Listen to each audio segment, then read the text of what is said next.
চলো হে মুহাম্মদ সাল্লাল্লাহু আলাইহি ওয়াসাল্লাম, আল্লাহ তোমাকে সর্বোচ্চ আসমানে দেখতে চান। আর এরা কারা হে জিব্রাইল? এরা হলো সুদখোর। এটি মহাবিশ্বের অন্যতম শ্রেষ্ঠ ভ্রমণ। আর ইনি কে হে জিব্রাইল? ইনি তোমার ভাই মুসা। এটি আল্লাহর পবিত্রতম সৃষ্টির অন্যতম শ্রেষ্ঠ মুজিজা। এটি ইজরা ও মেরাজের ভ্রমণ। কিভাবে নবীরা রাসূল সাল্লাল্লাহু আলাইহি ওয়াসাল্লামকে স্বাগত জানিয়েছিলেন, সর্বোচ্চ আসমানের পথে কি ঘটেছিল, এবং তিনি কি সপ্তম আসমানে আল্লাহকে দেখেছিলেন। এক রাতে নবী মুহাম্মদ সাল্লাল্লাহু আলাইহি ওয়াসাল্লাম ঘুমাচ্ছিলেন।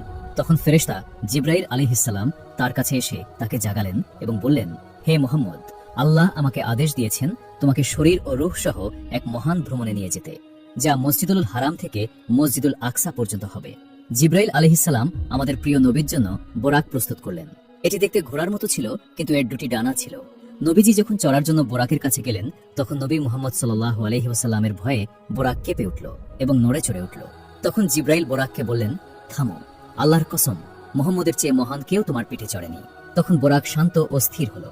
এরপর নবীজি বোরাকে চড়লেন এবং সেই মহান যাত্রা শুরু হলো। তারা মসজিদুল আকসার পথে রওনা হলেন। বোরাকের গতি ছিল বিস্ময়কর। এটি চোখের পলকে দৃষ্টির শেষ সীমানায় পৌঁছে যেত। রাতের নিস্তব্ধতায় সে আকাশ পাড়ি দিচ্ছিল। মসজিদুল আকসার পথে যাওয়ার সময় রাসূল সাল্লাল্লাহু আলাইহি ওয়াসাল্লাম খুব সুন্দর একটি সুগন্ধ পেলেন।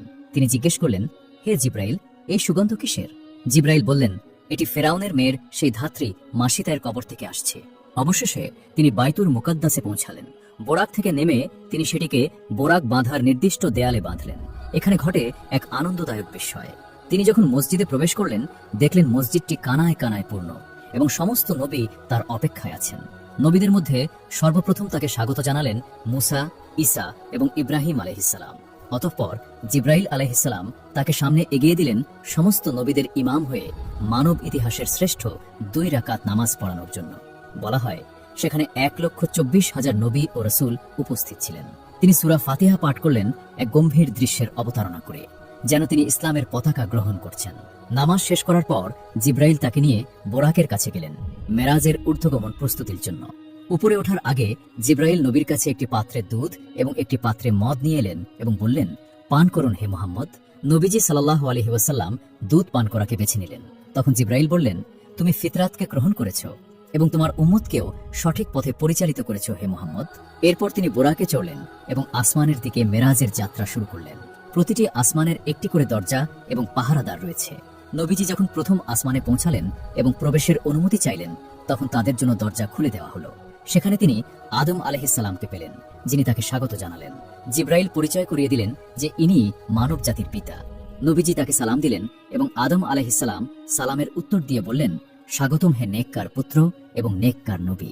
তারপর রাসূল সাল্লাল্লাহু আলাইহি ওয়াসাল্লাম দেখলেন আদম আলাইহিস সালাম ডানে ও বামে তাকাচ্ছেন। যখন তিনি ডান দিকে তাকাচ্ছিলেন হাসছিলেন, আর যখন বাম দিকে তাকাচ্ছিলেন কাঁদছিলেন।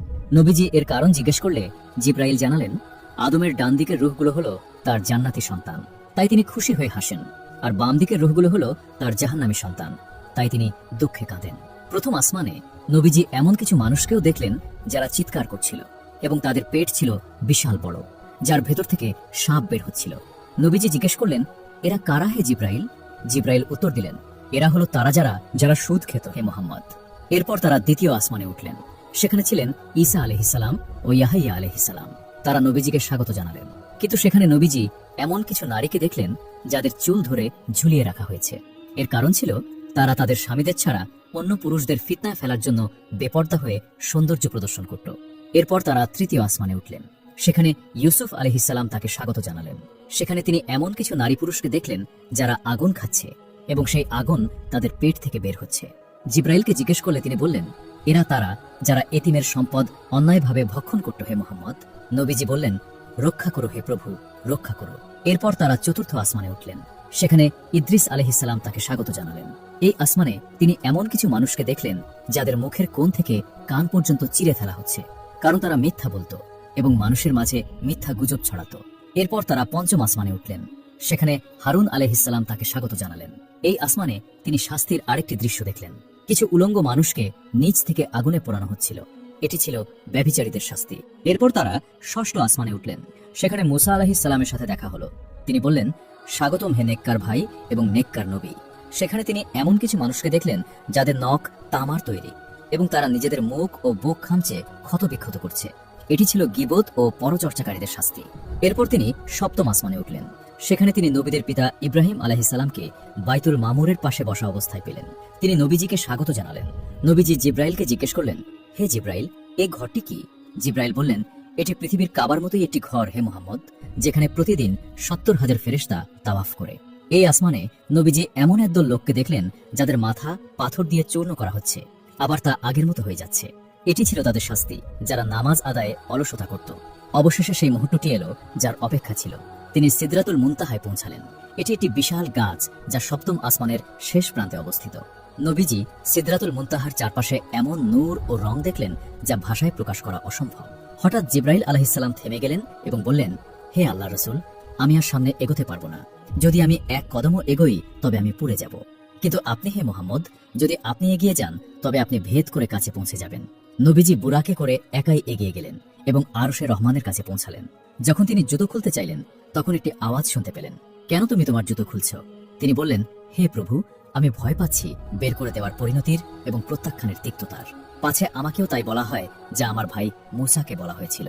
তখন আওয়াজ এলো, হে মুহাম্মদ, মূসা যদি প্রার্থী চাঁদ এমন হয় তবে তুমিই কাঙ্ক্ষিত। মূসা যদি প্রেমিক হয় তবে তুমিই মাহবুব। মূসা যদি অন্বেষণকারী হয় তবে তুমিই অন্বেষিত। তুমি আমার নিকটবর্তী এবং তুমি আমার হাবিব। তাই তোমার যা ইচ্ছা চাও, আমি সব শ্রোতা ও উত্তরদাতা।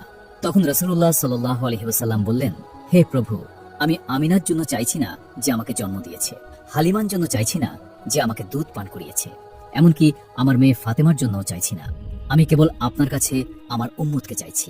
তখন তাকে বলা হলো, হে রহমতের নবী, এই উম্মতের প্রতি তোমার কতই না দয়া। তোমার উম্মত দুর্বল সৃষ্টি, আর আমি লতিফ, দয়ালু রব। আর তুমি শরীফ, সম্মানিত নবী। দয়ালু রব আর সম্মানিত নবীর মাঝে এই দুর্বল উম্মত ধ্বংস হতে পারে না। আমার ইজ্জত ও জালালিয়াতের কসম, কিয়ামতের দিন আমি বিষয়টিকে আমার ও তোমার মাঝে দুই ভাগে ভাগ করে দেব। তুমি বলবে আমার উম্মত, আমার উম্মত, আর আমি বলবো আমার রহমত, আমার রহমত। সেই উজ্জ্বল পূর্ণিমার চাঁদ এবং প্রদীপ্ত প্রদীপের নবীজির উপর দরুদ পাঠ করুন।